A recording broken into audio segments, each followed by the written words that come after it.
Opa, tudo bem? Eu sou o Edgar e neste vídeo do canal Ad Infinito iremos definir a noção. A sentença φ é verdadeira na estrutura A, quando na sentença φ não há ocorrência de pronomes. Depois iremos discutir algumas das dificuldades enfrentadas quando tentamos incorporar pronomes às sentenças. Bora lá? No vídeo passado, nós apresentamos um exemplo de sentença que, quando interpretada numa estrutura, ela era verdadeira ou falsa, dependendo de como os termos da linguagem eram interpretados. Neste vídeo, nós vamos tornar essa noção clara e precisa, definindo a relação de satisfatibilidade, esta relação representada por um tracinho vertical com dois horizontais, quando à esquerda nós temos uma estrutura adaptada por uma linguagem, nós temos uma L estrutura, e à direita nós temos uma sentença nessa linguagem. Como que nós podemos definir esta relação? Olha, como nós queremos falar de sentenças, nós podemos aproveitar a complexidade das sentenças para falar desta relação. Nós vimos no vídeo passado que fórmulas e, em particular, sentenças podem ser classificadas de dois modos. As atômicas, que podem ser escritas como sendo uma igualdade entre termos, ou então um predicado enário aplicado a N termos. Ora, se φ é uma sentença do tipo T1 igual a T2, nós diremos que a relação de satisfatibilidade ocorre entre a estrutura e esta sentença se e somente se a interpretação dos termos é igual na estrutura. Ou seja, A satisfaz T1 igual a T2 se e somente se a interpretação de T1 na estrutura A é igual à interpretação de T2 na estrutura A. Fique tranquilo, já já a gente apresenta um exemplo para tentar tornar mais clara essa ideia. Se φ for um predicado aplicado a termos, então A satisfaz esta fórmula, esta sentença, se e somente se a interpretação dos termos está na relação. O segundo caso nós discutimos no vídeo passado, como interpretar uma sentença do tipo P de T1-Tn. Naquele caso, era uma Q de T1-T2. Ok? Vamos dar uma olhadinha no primeiro caso, vamos dar uma olhadinha quando nós temos uma sentença que é a igualdade entre dois termos.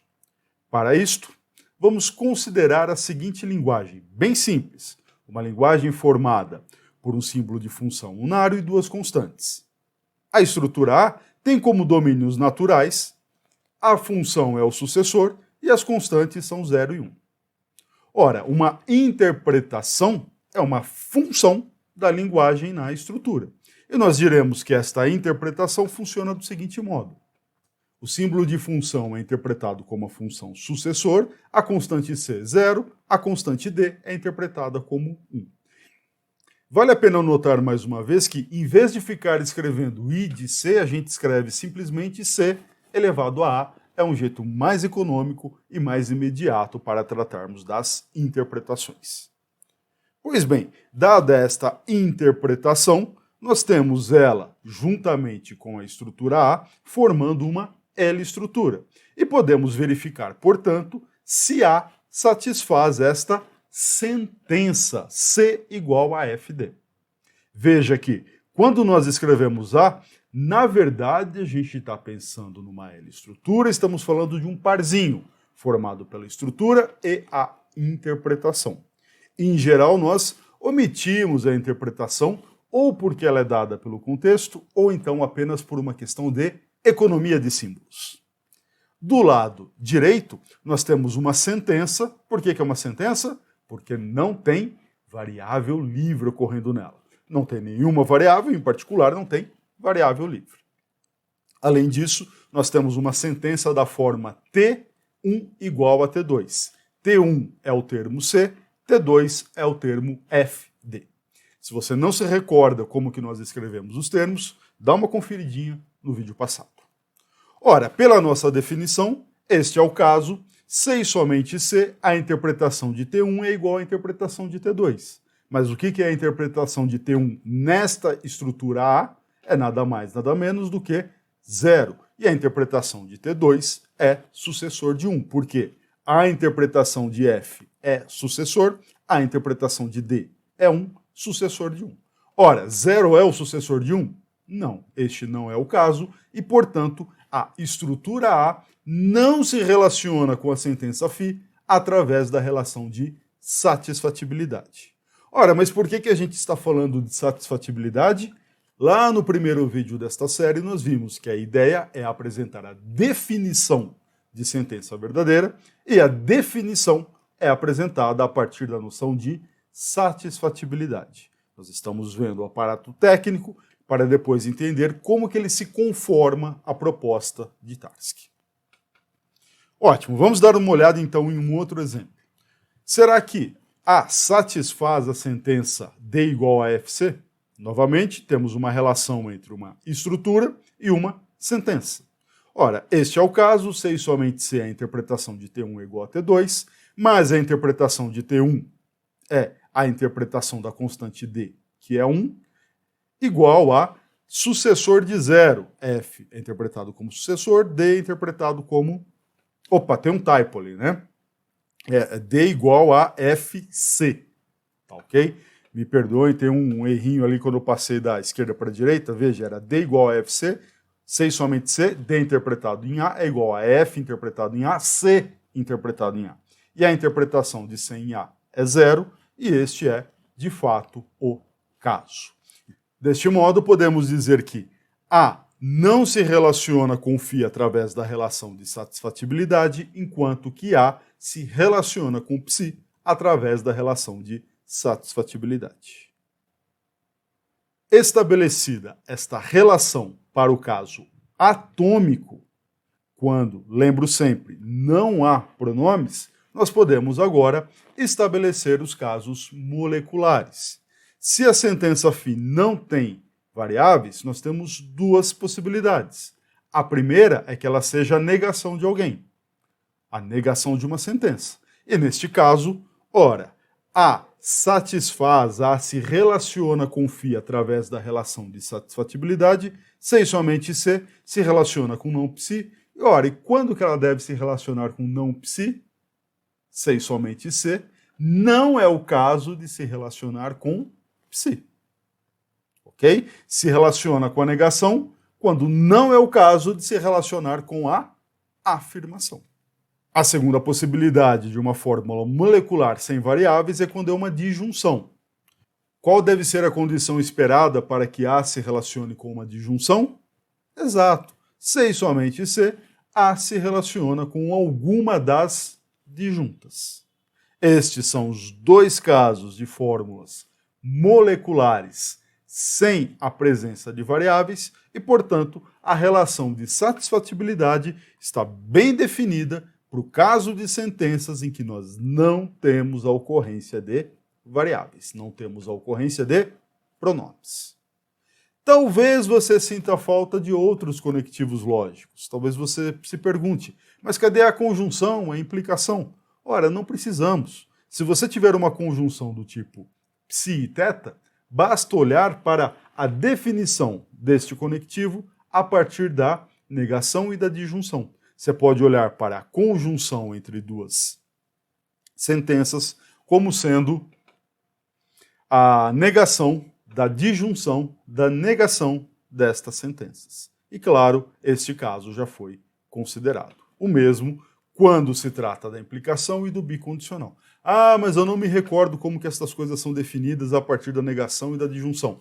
Dá uma olhadinha na excelente série de vídeos que o Alfredo fez sobre lógica proposicional. Beleza? Então, perfeito, está definida a nossa relação de satisfatibilidade entre estruturas e entre sentenças, quando nessas sentenças não há pronome. Mas há um probleminha aí. O problema é que linguagens de primeira ordem tratam também de variáveis. Então nós precisamos melhorar esta definição, nós precisamos melhorar esta relação binária de satisfatibilidade. Antes de fazer isto, vamos fixar aqui uma leitura bastante econômica para esta relação. Veja que a relação ela é binária, ocorre entre uma L estrutura e uma L sentença. Lembrando que quando a gente fala do L, nós estamos falando da assinatura, estamos falando dos símbolos de constante, predicado e de função.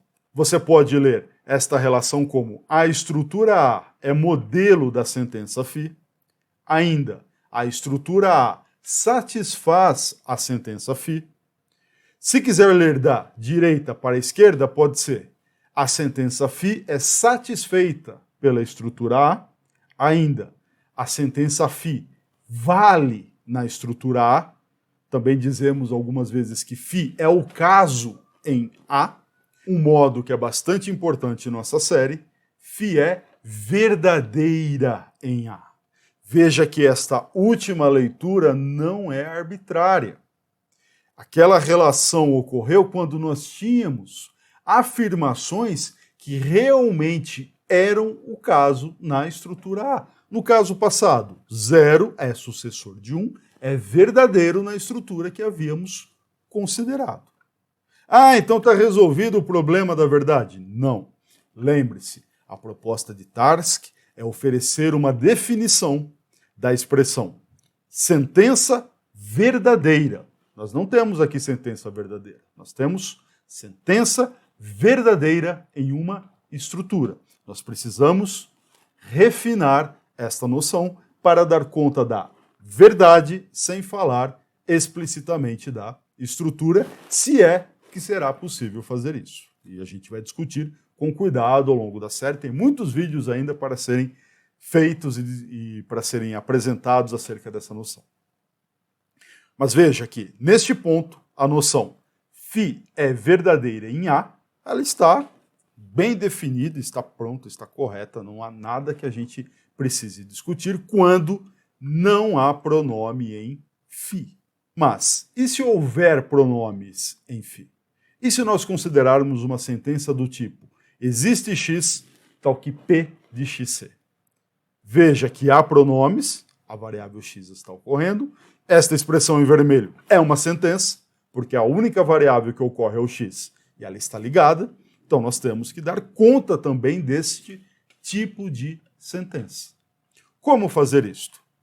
Talvez nesse momento você olhe e diga o seguinte, bem, quando nós tratamos de sentenças que eram disjunções, nós quebramos a disjunção e olhamos para as disjuntas. A satisfaz psi ou teta, C e somente C, A satisfaz psi ou A satisfaz teta. Quebramos as fórmulas nas suas componentes. Quebramos a sentença, que era uma disjunção, em suas disjuntas e analisamos as disjuntas. Será que não dá para fazermos o mesmo nesta situação? Vamos pensar juntos. Vamos considerar o exemplo que eu coloquei no quadro passado. Existe x tal que pxc. Bem, o que isso significa? Nada. Isso é só um amontoado de símbolos escrito de maneira gramaticalmente correta. Por que gramaticalmente correta? Porque segue as regras de formação de sentenças. Nós temos que P deve ser um símbolo de predicado binário, temos dois termos, x e c na sequência desse símbolo de predicado, um existencial, perfeito, está bem escrita a expressão. Mas o que ela significa? Não temos a menor ideia. Só terá significado esta coleção de símbolos quando nós interpretarmos. Uma maneira que nós podemos interpretar o símbolo P como menor e o C sendo um símbolo de constante como o zero, por exemplo. Esta é uma interpretação. Agora sim, isso está nos dizendo que existe alguém que é menor do que zero. Agora que esta sentença tem algum significado, ela é verdadeira ou falsa? A resposta é depende. Depende de onde nós procuramos este alguém. Ela pode ser verdadeira se nós procuramos isso nos inteiros ou nos reais. De fato, existe alguém no domínio dos inteiros que é menor do que zero, existe um número real que é menor do que zero, enquanto que é falsa se nós procuramos nos naturais. Ah, existe alguém no universo dos naturais que é menor do que zero. É falso. Feitas estas considerações, podemos então tentar pegar essas ideias para olhar no caso geral de uma estrutura qualquer adaptada para falar desta sentença. A satisfaz existe x tal que p de xc ou não? Bem, este deve ser o caso se e somente se existe algum x tal que A satisfaz P de xc. Razoável, né? De acordo com a analogia dos outros casos moleculares, nós considerarmos este caso molecular. Veja que agora nós temos que esclarecer o que é esse x. Existe um x. Olha para a expressão de cima. Onde que nós procurávamos aquele alguém? No domínio de quantificação. Qual que é o nosso domínio de quantificação neste caso? É o domínio da estrutura. Então, existe um x no domínio da estrutura tal que A satisfaz Pxc ou que Pxc é verdadeiro em A. Se existir um x no domínio da estrutura tal que Pxc é verdadeiro em A, então a expressão, a sentença, existe x tal que Pxc é verdadeira também em A. Se existe alguém, então que existe alguém é verdadeiro. É razoável que seja desse modo. Beleza? Perfeitinho, tranquilo, está definido, acabou, vamos que vamos. Um olhar atento vai perceber que nós temos duas dificuldades, temos dois problemas com esta definição que foi apresentada. Uma primeira dificuldade diz respeito ao x. Dá uma olhada nesta primeira ocorrência de x, onde está a setinha vermelha. Esse x está no domínio da estrutura, portanto ele é um indivíduo no domínio da estrutura. E o outro x? O que é aquilo ali? É uma variável, é um termo, é um objeto linguístico. Se nós queremos apresentar a definição de Tarski, que é materialmente adequada e formalmente correta para a noção sentença verdadeira, nós temos um problema aqui. Ora, que definição materialmente adequada e formalmente correta é esta aqui? Em um momento trata o x como um elemento do domínio da estrutura e na mesma expressão está tratando o x como um elemento linguístico. Isso não está bem definido não, tem problema aí. Então, precisamos refinar o nosso olhar e esclarecer, afinal de contas, o que é esse x. Mas esta não é a única dificuldade, tem uma outra dificuldade, que é a seguinte. Dá uma olhadinha para aquela expressão. A é modelo de Pxc. Tem um problema.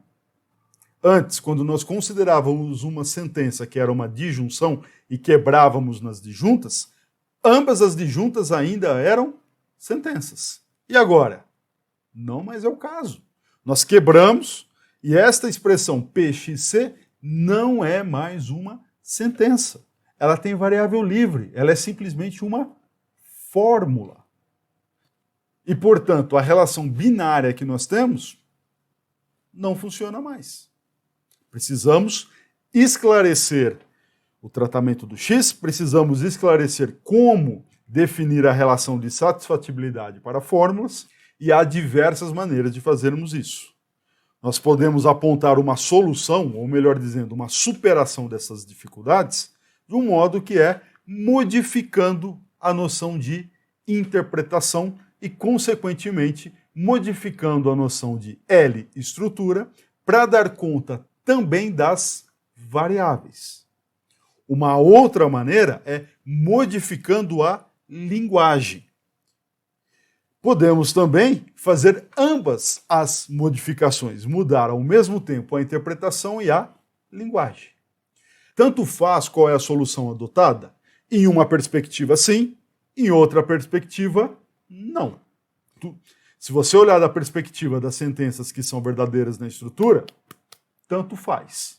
Mas se você olhar para as consequências da solução que você adota, aí tem diferença. Se você modifica a interpretação, você vai tratar as variáveis como se fossem variáveis de nomes, como se fossem nomes em última análise. É lícito tratar variáveis como nomes? Há filósofos contemporâneos que dizem que sim, outros que dizem que não. Se você modifica a linguagem, nós teremos a ocorrência de linguagens de cardinalidade não enumerável. É razoável considerar linguagens não enumeráveis? Bem, nós vamos discutir tudo isto com detalhes, tanto as soluções técnicas quanto as consequências destas soluções técnicas, mas nos próximos vídeos. Nós começaremos o próximo vídeo apresentando uma solução que modifica a interpretação para darmos conta de definir a relação de satisfatibilidade quando há ocorrência de variáveis livres na fórmula que nós estamos analisando.